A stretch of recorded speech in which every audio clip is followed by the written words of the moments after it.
সবচাইতে পছন্দনীয় যে জিনিস সেটাকে আল্লাহ রাস্তায় খরচ করতে হবে। এইরকম না মসজিদের দান বক্সে, যেখানে দান করবো শুধু মসজিদের দান বক্স না, খুঁজে খুঁজে খুঁজে খুঁজে ছিঁড়া একটা টাকা সেটাকে কোথায় ঢোকানো? দান বক্সে ঢোকানো। চলে না, পয়সা দোকানদার নেয় না, সেটা নিয়ে এসে কোথায় দেই? মসজিদে দেই। ঠিক আছে না? যেই টাকাটা অসল হয়ে গেছে, দোকানদারও ফেরত নেয় না, সেটা নিয়ে এসে আমরা বিভিন্ন দান বক্সে ফেলি। এইরকম না করা, দানের ক্ষেত্রে সবচাইতে যেটা প্রিয় চকচকা টাকা সেটাকে আপনি দান করেন।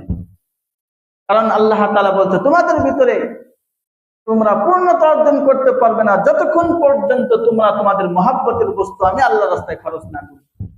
যার কারণেই তো আবু তালহা রাদিয়াল্লাহু তাআলা আনহু তিনি তার পছন্দনীয়, সবচাইতে পছন্দনীয় বাগান বাইরুহা নামক বাগান সাদকা করেছিলেন।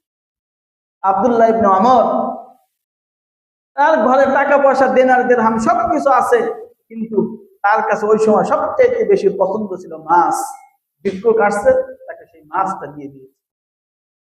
এখানে পছন্দনীয়, আমার যেটা পছন্দ সেখান থেকে কি করা?